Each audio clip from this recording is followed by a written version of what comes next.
অগস্টে সে 11 তারিখে দুনিয়া থেকে চলে গেল।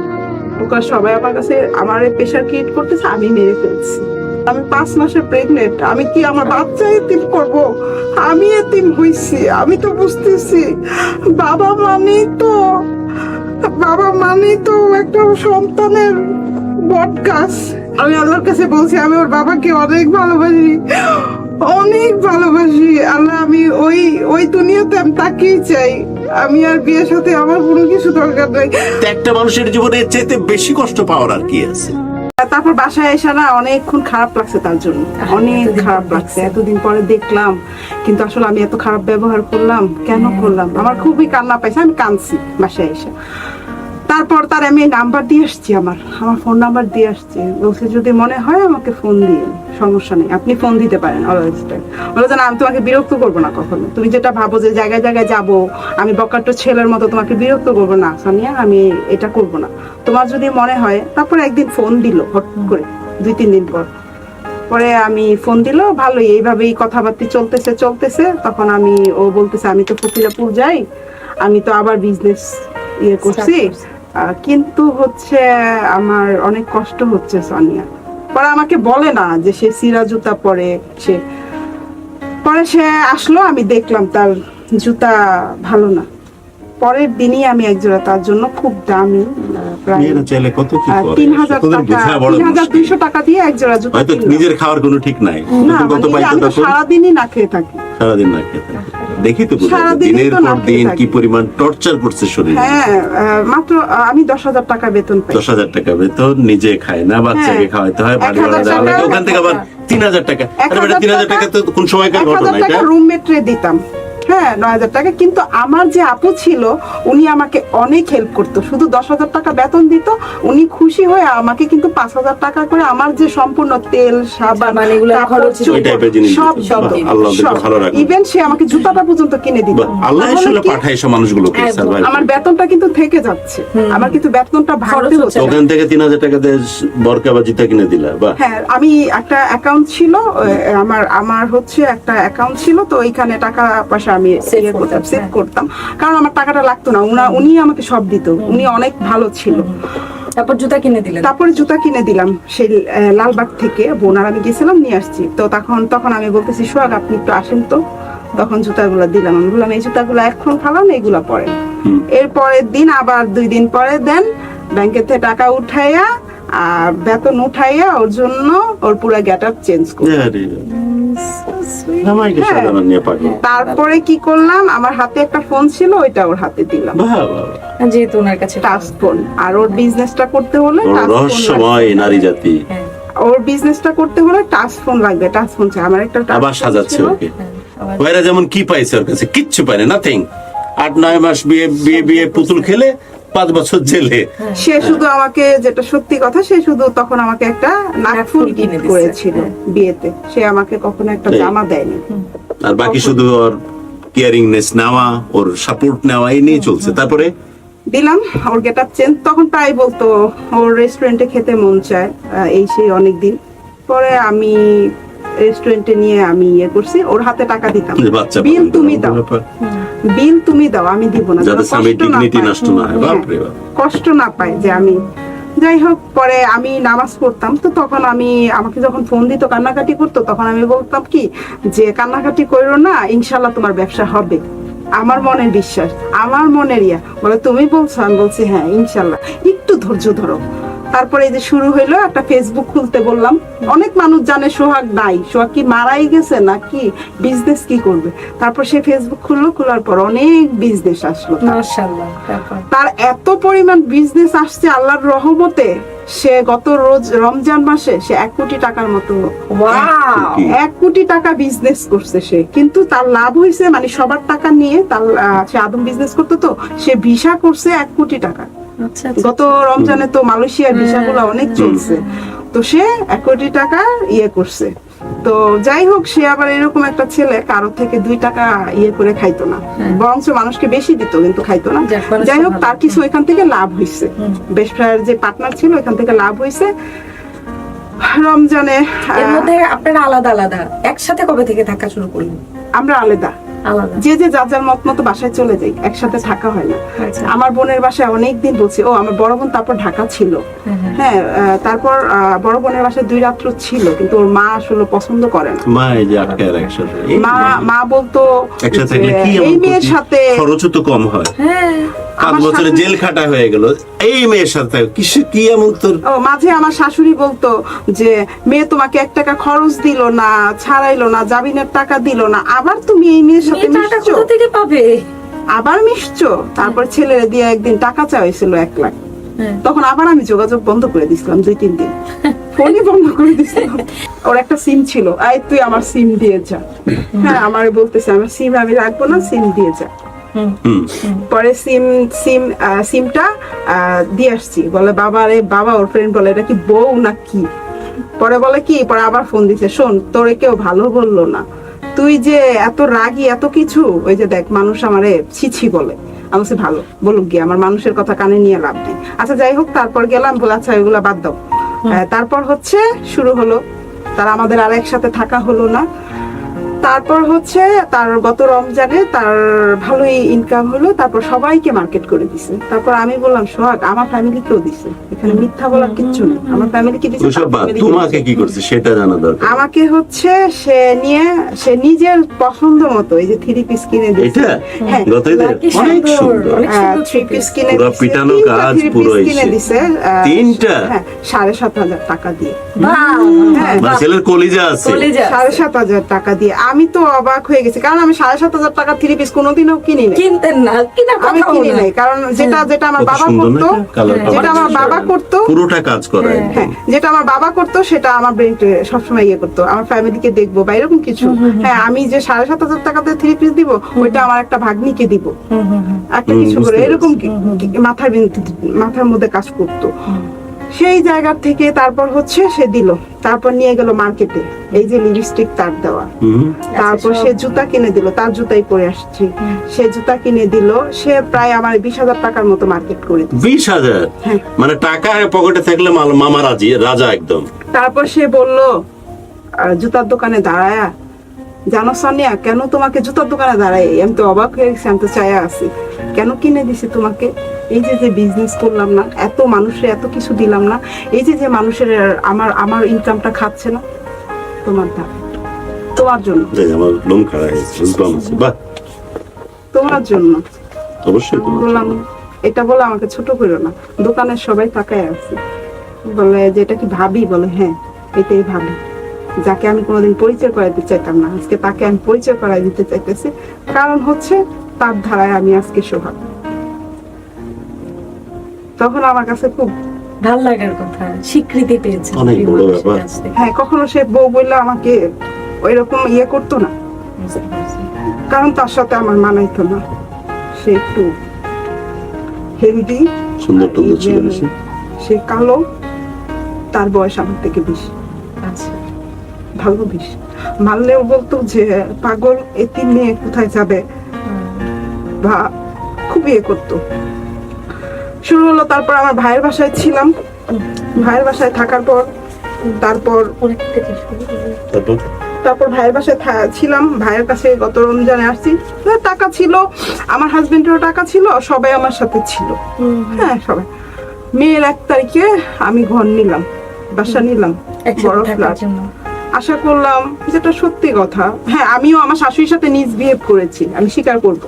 কেন করেছি, আমার হাজবেন্ড পরকীয়া লিপ্ত হয়ে যেতে নিছিল। হচ্ছে মেয়ের 1 তারিখে ঘর নিলাম, ঘরের বাসা নেওয়ার পরে সে আগস্টের 1 তারিখে স্ট্রোক করে মারা যায়। মে মাসে আপনি ঘর নিলেন একসাথে হ্যাঁ। থাকার জন্য, হ্যাঁ মে জুন জুলাই অগাস্টে, অগস্টে সে 11 তারিখে দুনিয়া থেকে চলে গেল, হঠাৎ এক স্ট্রোকে নাই? এক স্ট্রোকে। তারপর হচ্ছে মামা ওর কোনো অসুখ বিসুখ বা কোনো কিছু কখনো? কিছু ছিল না, তা সে 3 দিন আগেও আমার সাথে ভিডিও করছে। আমার বেবিটা 5 মাসের পেটে, ছোটটা, হ্যাঁ 5 মাস। হসপিটালে নিয়ে গেলাম, তারপরে সে স্ট্রোক করে ওইখানেই সকালবেলা তার ঘাম দেখে আমি হসপিটাল নিয়ে গেছি। সে তখনও আমার বলতেছে না তার খারাপ লাগতেছে, সে তারপর ওইখানে স্ট্রোক করে then ওইখানে গেলো। পরে ডাক্তারের কাছে জিজ্ঞেস করলাম, ডাক্তার বললো আইসিইউতে দিতে হবে। আইসিইউ তার দিল না, আরেক হসপিটাল ইসলামিয়া হসপিটালে নিয়ে গেলাম কাকরাইল, বললো যে সে আর নাই। আপনার আমি একাই নিয়ে গেছিলাম। পরে আস্তে আস্তে সবাই আসলো, এক প্রকার সবাই আমার কাছে আমার প্রেশার ক্রিয়েট করতেছে, আমি মেরে ফেলছি, আমি মারছি। তারপর হচ্ছে আমি বেশিক্ষণ তার লাশটা রাখি নাই, আমি করে দিছি, সে নাই। তখন থেকে শুরু হলো মানে যে যাই হোক, তারপর বাসায় আসলাম, শুরু হলো আমার সাথে টর্চারিং সবাই এক কথাই বলে আমি তাকে মেরে ফেলছি। তখন আমি বললাম যদি মায়া ফেলতাম তাহলে তো ডেথ সার্টিফিকেট দিত না, এটা কেমন কথা? আর আমি 5 মাসের প্রেগনেন্ট, আমি কি আমার বাচ্চা এতিম করব?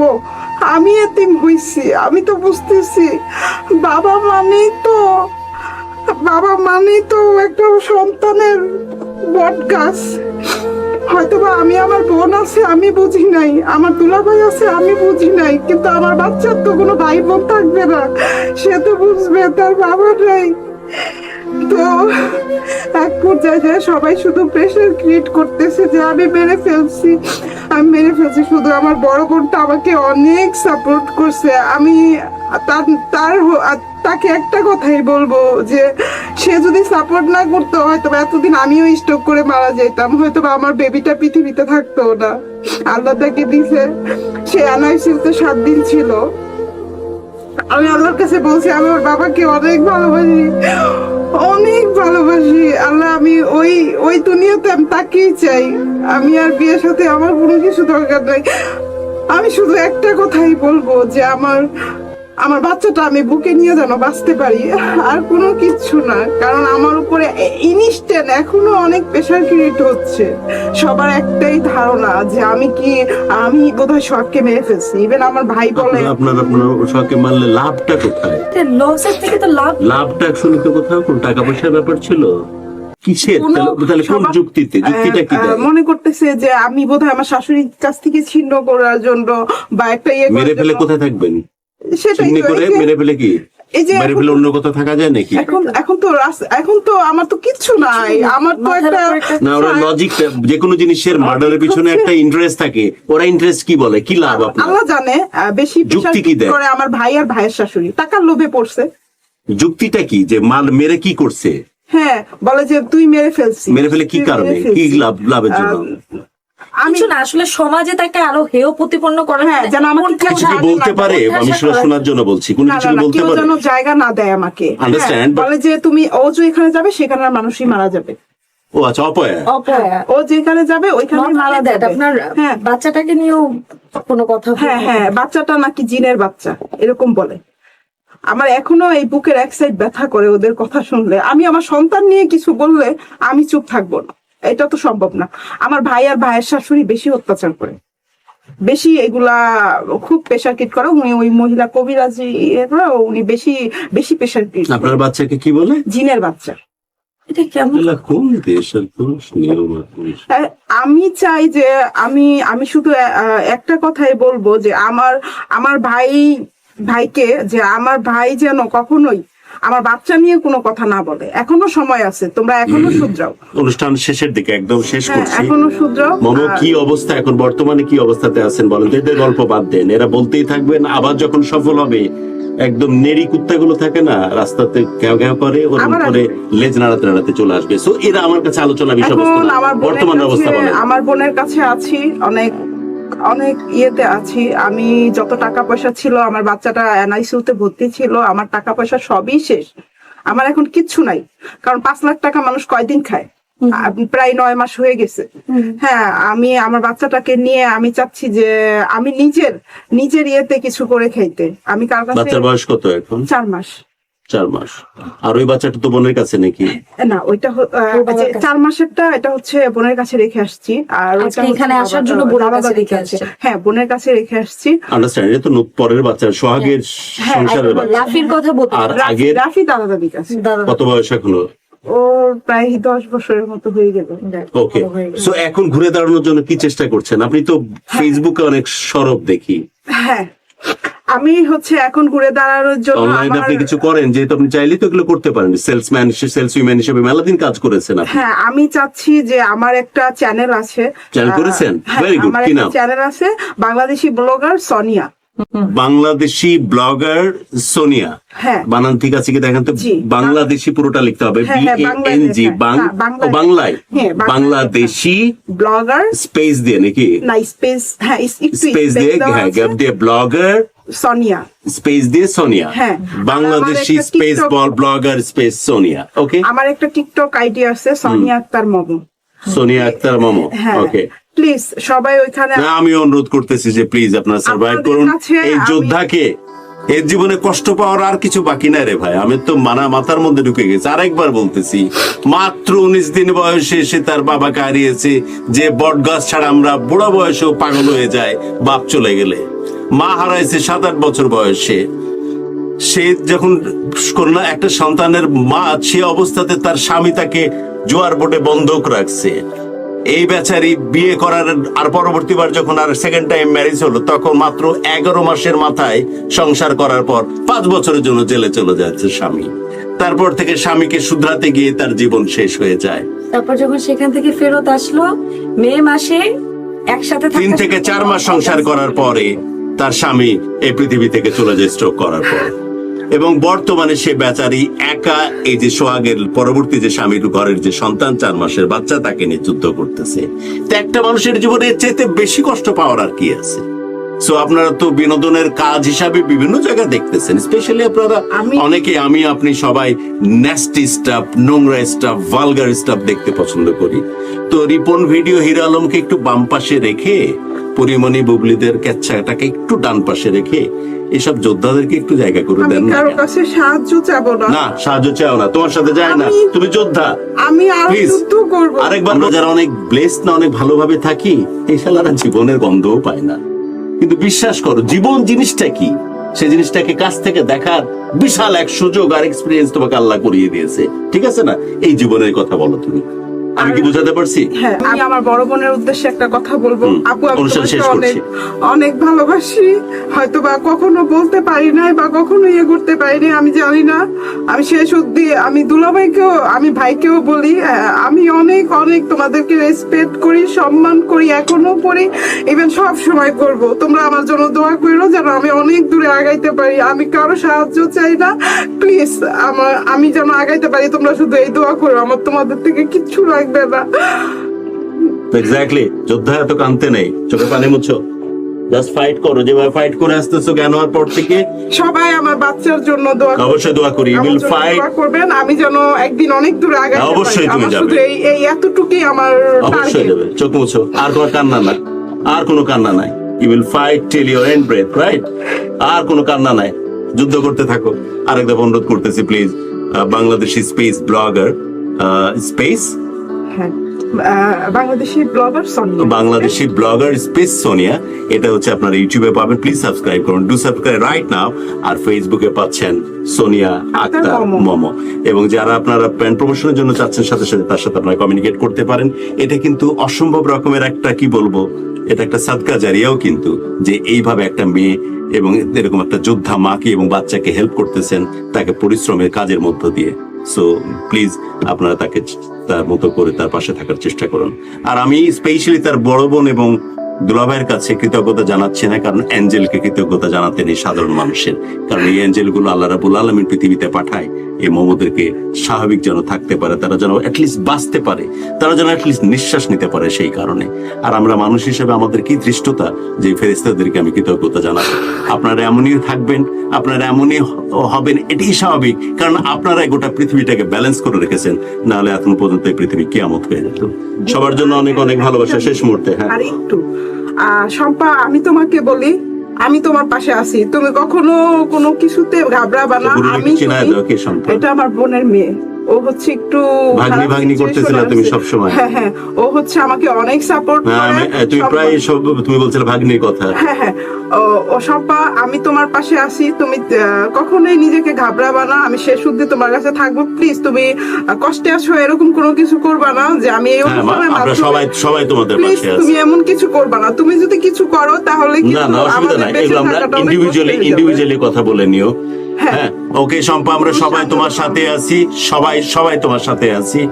আর তোমাকে অসম্ভব ভালোবাসে তোমার এই খালা, হচ্ছে তো খালা। কারণ যে টাকার যখন বর্ণনা দিচ্ছিল 20,000 টাকা দিয়ে সোহাগ মার্কেটিং করে দিয়েছে, তখনও বলতেছিল আমি হলে জীবনে 7,000 টাকা পাওয়া জামা নিতাম না, আমি চিন্তা করতাম এই টাকা দিয়ে আমার ভাগ্নির কিভাবে কাপড়ের ব্যবস্থা করা যায়। আরেকটা ছোট ভাগ্নি ছিল, ওর কথা মেনশন করে বলতেছিল। তো আশপাশের মানুষজনকে সে ভালো, স্বাভাবিক, কারণ বোনরা যেহেতু তাকে অনেক ভালোবাসে। বিদায় নিচ্ছে আজ, সবার জন্য অনেক অনেক ভালোবাসা, প্রত্যেকটি প্রাণ ভরে উঠুক ভালো লাগা নিয়ে, আর প্রত্যেকটি হৃদয় শাসিত হোক শুধুই ভালোবাসা দিয়ে।